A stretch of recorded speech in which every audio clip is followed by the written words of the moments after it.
నేను సంబార భూమయ్య సహకార ధర్మపీఠ వ్యవస్థాపక ధర్మకర్త. ప్రియమైన తోటి సహోదరులారా, సహకార వ్యక్తులారా, ఇప్పుడు ఈ మార్కెట్ ఎకానమీలో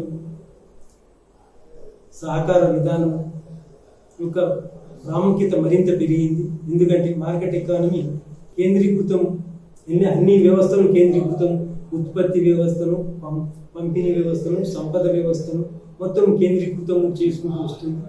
దానివల్ల అనేక దుష్ఫలితాలు ఉంటాయి. దుష్ఫలితాలు ఉండకుండా, అంతేకాకుండా దాని మీద మన యొక్క ప్రజాతంత్ర నిర్వహణ హక్కులపైన కూడా దాడిగా ఉంటుంది. కాబట్టి ఎందుకంటే ఇది మనం మార్కెట్ ఎకానమీ అంటే బడా పెట్టుబడిదారుల ఐక్య సంఘటన.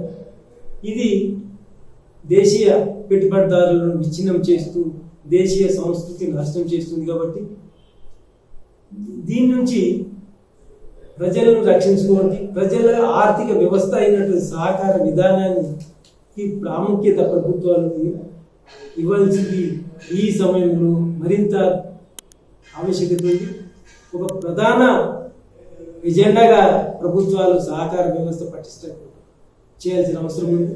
ఎందుకంటే సహకార వ్యవస్థ ఒక డెమోక్రటిక్ ప్రాసెస్ను స్ట్రెంథన్ చేయడమే కాకుండా దీంట్లో పాల్గొన్న ప్రజలని ఆర్థిక స్వయం సమృద్ధి చేస్తుంది.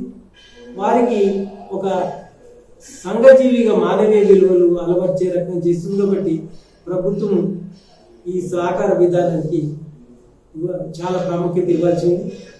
ఇక్కడ రెండు ఉభయ తెలుగు రాష్ట్రాలకు, ఆంధ్రప్రదేశ్ తెలంగాణలో దృష్టికి తీసుకొచ్చేది సహకార ధర్మపీఠం తీసుకొస్తుంది. కనీసంగా మన దక్షిణ రాష్ట్రాలైన తమిళనాడు, కర్ణాటక, కేరళ రాష్ట్రాలతోని కూడా సమానంగా ఏమాత్రం దాని వీలు లేకుండా సహకార విద్యా శిక్షణలో ఈ ఉభయ రాష్ట్రాలు వెనుకబడి ఉన్నాయి. దానివల్ల ప్రజలు సహకార భావన పట్ల అవగాహన లేకుండా దాంట్లో చురుకుగా పాల్గొనలేకపోతున్నారు. సహకార వ్యవస్థను వాళ్ళు చురుకుగా పాల్గొనకపోవడం వల్ల సంఘాలు అభివృద్ధి చెందలేకపోతున్నారు. ఇది మౌలికమైన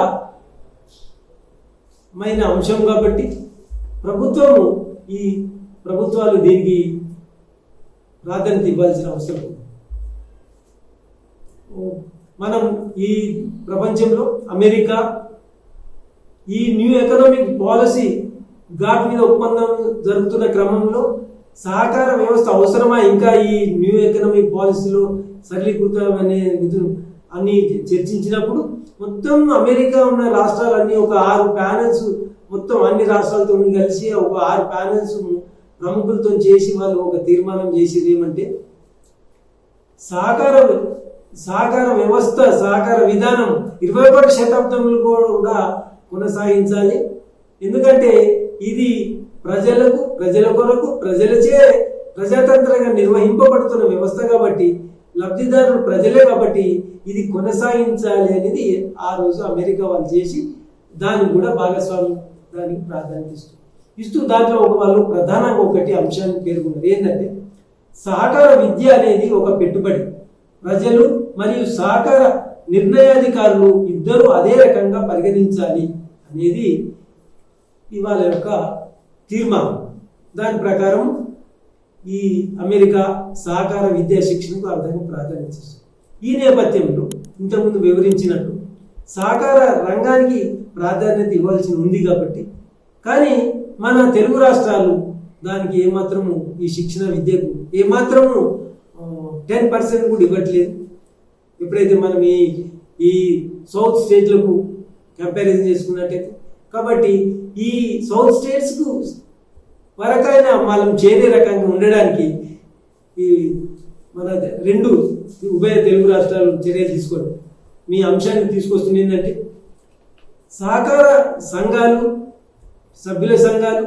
సభ్యులు ప్రాథమిక సంఘాలు చేసి జిల్లా సహకార సంఘాలు చేస్తారు, జిల్లా సంఘాలు రాష్ట్ర సహకార సంఘాలు చేస్తారు, జాతీయ సహకార సంఘం. వీటికి అన్నిటికీ మళ్ళీ చేస్తున్నప్పుడు శిక్షణ అవసరం కదా. ఇది ఒక ప్రత్యేకమైన వ్యవస్థ గల సహకార విధానం. కానీ ఆ శిక్షణ వ్యవస్థలు మన ఉభయ రాష్ట్రాల్లో బలహీనంగా ఉండడం వల్ల ప్రజలకు అవగాహన చేరలేకపోయింది, కలిగించలేకపోయింది. కాబట్టి ఇప్పుడు అదే ఇతర రాష్ట్రాలు చూసుకున్నట్టయితే ఏ రకంగా ఉంటుందో చూద్దాం. ఇతర రాష్ట్రాలు ఇప్పుడు దీనికి ముందు చెప్పినట్టు గ్రామ స్థాయి సభ్యులు, ప్రాథమిక సహకార సంఘాలు ఇవన్నీ కలిసి అన్ని ఒక యూనియన్స్, జిల్లా స్థాయి యూనియన్స్ ఏర్పాటు చేసుకుంటాయి. ఆ జిల్లా స్థాయి యూనియన్స్ ఏం చేస్తాయి, ఆ సభ్యులకు ఆ సంఘం కావాల్సిన శిక్షణను, అవసరాలను అన్ని చూసుకుంటాయి. అదే ఇన్ని జిల్లాలు అన్ని కలిసి రాష్ట్ర స్థాయి సహకార సంఘం ఏర్పరచుకుంటారు, యూనియన్ ఏర్పరచుకుంటారు. ఈ యూనియన్ మొత్తం ఇన్పుట్ని ఇస్తారన్నట్టు, శిక్షణకు లెక్చరర్స్ను ఈ విధంగా అన్ని చేసి ఇవ్వాల్సిన బాధ్యత రాష్ట్ర సహకార యూనియన్. ఈ జిల్లా సహకార యూనియన్ మొత్తం ఆ జిల్లాలో అన్ని ప్రతి సహకార సంఘం పాలకవర్గ సభ్యులకు ఉద్యోగులకు ఆ నిష్ణాతులతో వాళ్ళ లెక్చర్స్, వాళ్ళ ట్రైనింగ్ సెంటర్స్ ఏర్పాటు చేసి శిక్షణ ఇస్తుంది. ఇటువంటి వ్యవస్థ దేశంలో అన్ని రాష్ట్రాలలో ఉంది.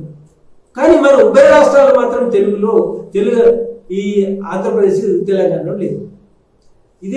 అదే మన దక్షిణ రాష్ట్రాలు ఏ పరిస్థితి మనం గమనించినట్టయితే, తమిళనాడు రాష్ట్ర సహకారి ముందుకు చెప్పినప్పుడు జిల్లా స్థాయి సహకార యూనియన్లు తమిళనాడులో 28 ఉండేది, కర్ణాటకలో 14 ఉన్నాయి, ఆంధ్రప్రదేశ్లో 1 లేదు, తెలంగాణలో 1 లేదు. అంటే ఇది జిల్లా స్థాయిలో శిక్షణకు సెంటర్స్ లేవు, శిక్షణ సెంటర్స్ లేవు. కానీ రాష్ట్ర స్థాయి యూనియన్ మాత్రం అంతటా ఒక్కొక్కటి, అన్ని రాష్ట్రాలు ఒక్కొక్కటి ఉంది. అదే కోఆపరేటివ్ ట్రైనింగ్ సెంటర్స్ అని కాలేజెస్ తమిళనాడులో 41 ఉన్నాయి, కర్ణాటకలో 29 ఉన్నాయి, కేరళలో 12 ఉన్నాయి, ఆంధ్రప్రదేశ్లో 4 ఉన్నాయి, తెలంగాణలో 2. ఎంత దారుణం! కాబట్టి ఈ 2 కానీ 4 కానీ అంత పెద్ద విస్తీర్ణంలో వేల సంఖ్యలలో ఉన్నటువంటి సహకార పాలక వర్గాలు కానీ, సభ్యులకు కానీ, ఉద్యోగ వర్గాలకు ఏ రకంగా వీళ్ళు శిక్షణ ఇవ్వగలుగుతారు? అదే రకంగా కోఆపరేటివ్ సెంట్రల్ గవర్నమెంట్ వీటి మీద విధంగా institute of cooperative management central government ఏర్పాటు చేస్తుంది. అదే వాళ్ళు ఆ విధంగా ఈ ఉద్యోగస్తులకు చేసి వాళ్ళకు ట్రైనింగ్ ఇస్తున్నారు. దాంట్లో తమిళనాడులో 26 ఉన్నాయి, కర్ణాటకలో 8 ఉన్నాయి, కేరళలో 2 ఉంది, ఆంధ్రప్రదేశ్లో 1 లేదు, తెలంగాణలో 1 ఉంది. అది కూడా ఈ ఉభయ రాష్ట్రాలకు ఉన్నప్పుడు ఐసీఎం రాజధానిలో ఉంది. ఇంత దారుణంగా మనము వెనుకబడి ఉన్నాం. తక్షణం ఈ ప్రభుత్వాలు దీనికి ప్రాధాన్యత ఇచ్చి జిల్లా సహకార యూనియన్లు ఏర్పరిచినట్టయితే వాళ్ళ ఎందుకంటే ఇది ఒక ప్రజాతంత్ర ఉద్యమం, ఇది ఒక ప్రభుత్వ ఉద్యమం కాదు. కాబట్టి వాళ్ళకు డెమోక్రటిక్ నిర్వహణ మీద అవగాహన కలుస్తుంది. కాబట్టి జిల్లా సహకార యూనియన్లు ఏర్పాటు చేయాలి.